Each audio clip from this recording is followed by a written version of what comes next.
Story 1. Creekside Terror. This all happened to me in 2020.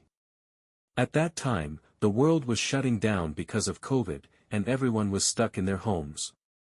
Being an avid backpacker and camper, I used the situation as an excuse to travel to different national parks and camp in various spots. One of those places was a creek in Rocky Mountain National Park, Colorado.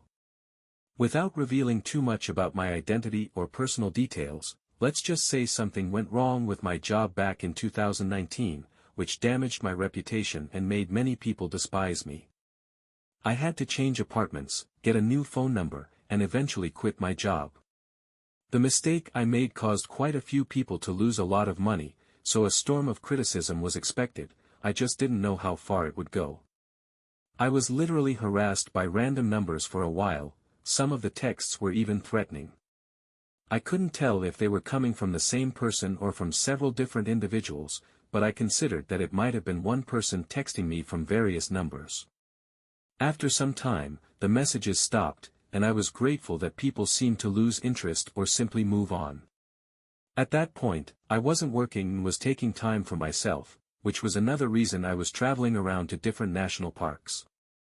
I drove 3 hours to Rocky Mountain National Park, parked my truck, and began hiking up the trail toward the creek. There was no one else around, which I'm sure was because the lockdown had just started and people were taking it very seriously by staying indoors. Plus, it was still winter, and there was a thin layer of snow on the ground that made a loud crunching sound with every step.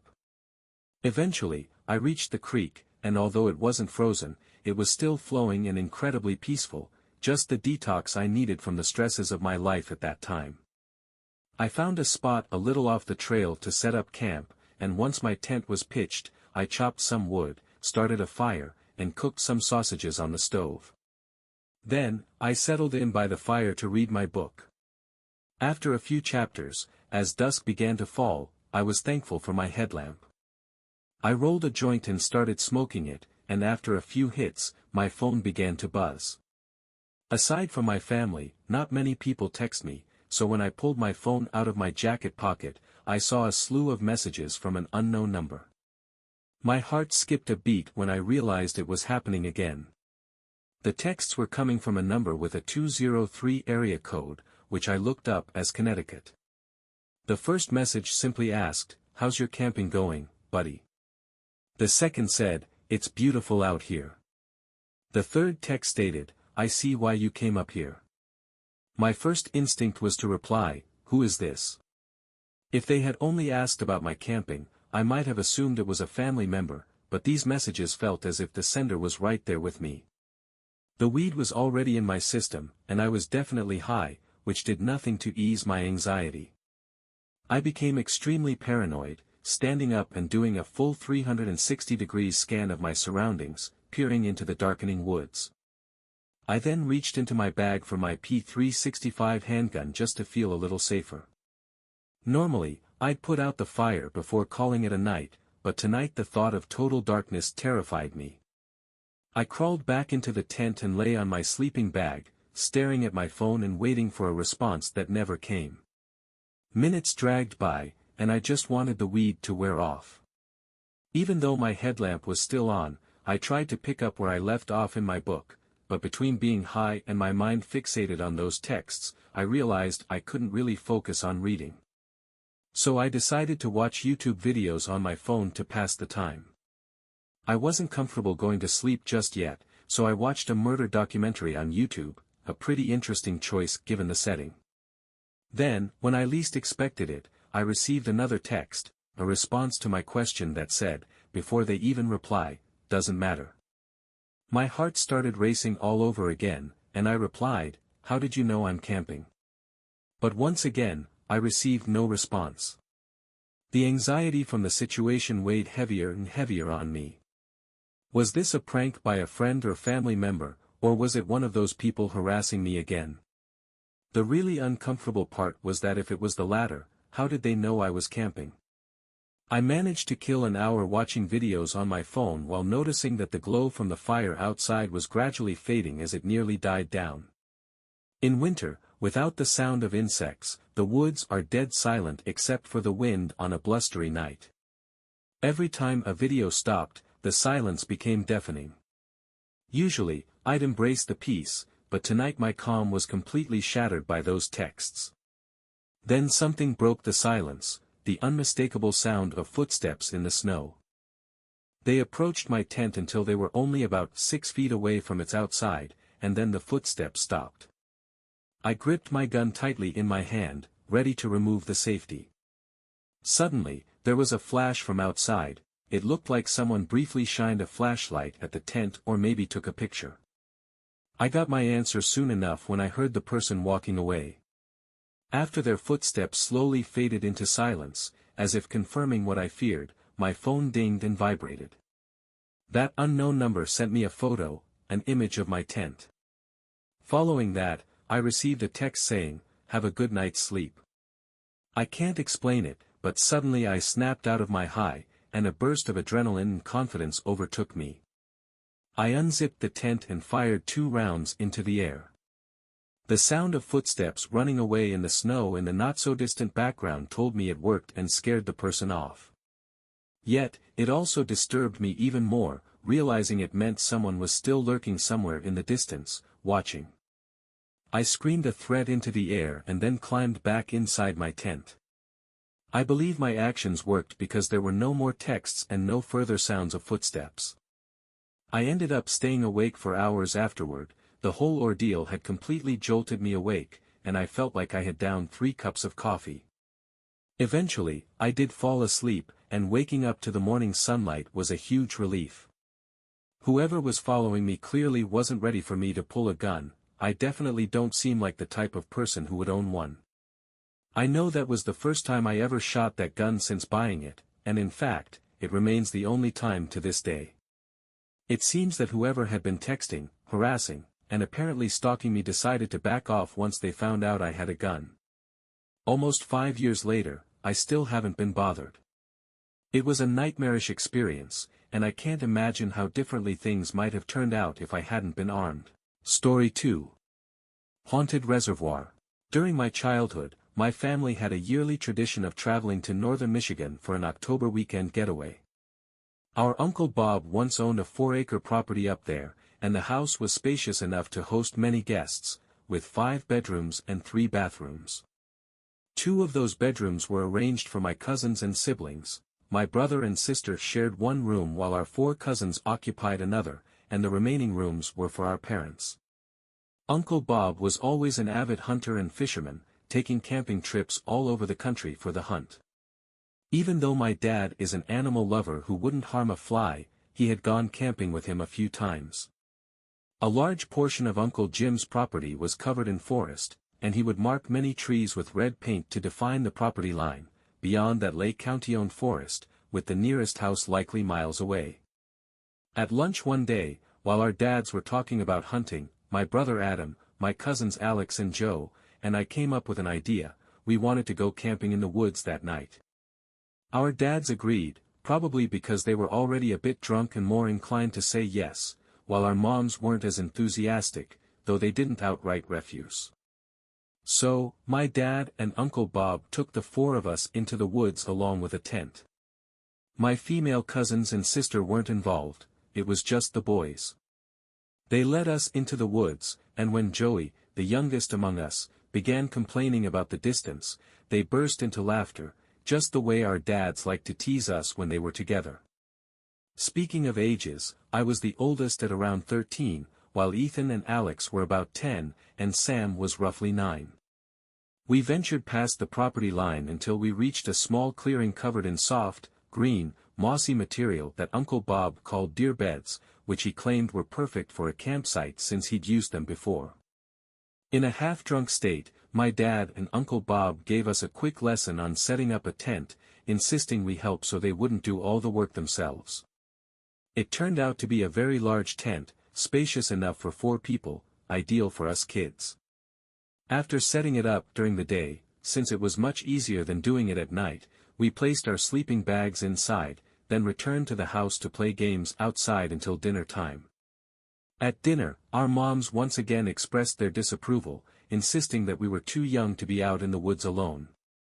Our dads, however, insisted we'd be fine, and I recall my dad joking that we'd be close enough for them to hear our screams if anything went wrong. Later that night, our dads led us back into the woods to the tent. We all brought flashlights and extra blankets because it was chilly, and I even carried a deck of Uno cards for some fun. Once we got settled in the tent, my dad and Uncle Bob returned to the house, leaving us alone in the woods. In truth, we were much farther from the house than it might have seemed, no light from it was visible. We played Uno for what felt like at least half an hour. Uno is a great way to pass the time. Our flashlights formed a circle of light inside the tent, and everything was fun until we heard a distant scream that sounded like it belonged to a girl.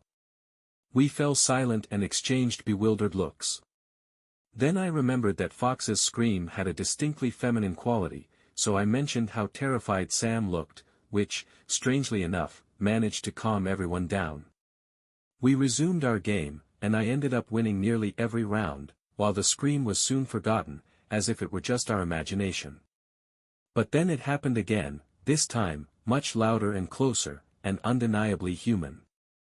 We fell silent once more, even I was shaken, and Sam looked on the verge of tears. I instructed everyone to switch off their flashlights, and we crawled over to our sleeping bags to sit in the dark. None of us dared run back to the house, fearing that our footsteps might attract whatever was out there, so hiding in the tent seemed the safer option. We waited in silence, whispering among ourselves and wondering if it might just be a fox.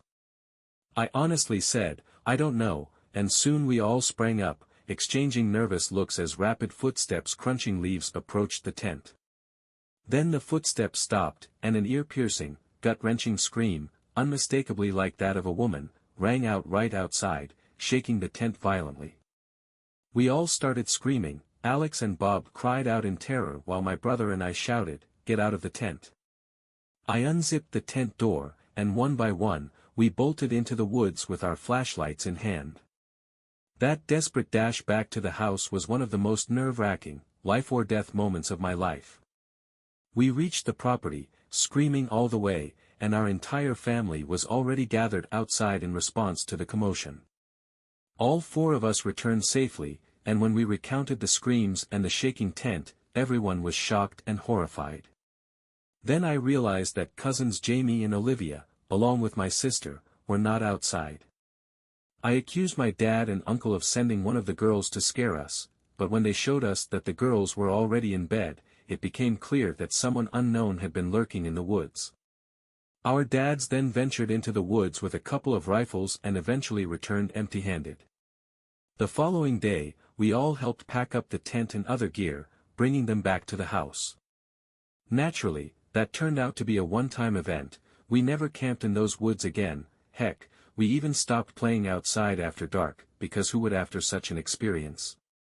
I still wonder, like everyone else, who was out there near our tent and what their intentions were. Story 3. Woodland Nightmare. What I'm about to share still makes me question what's real and what isn't. This happened to my dad and me, and even now, 2 years later, I still get chills just thinking about it. I know it sounds unbelievable. If I were in your shoes, I wouldn't believe it either, but I swear every word is true.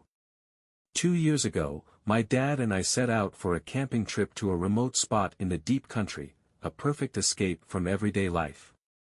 This particular location was great, with hiking trails, zip lines, and a bit of tourist charm, yet it also held deep historical ties as Native American land. On the first night, everything was perfect.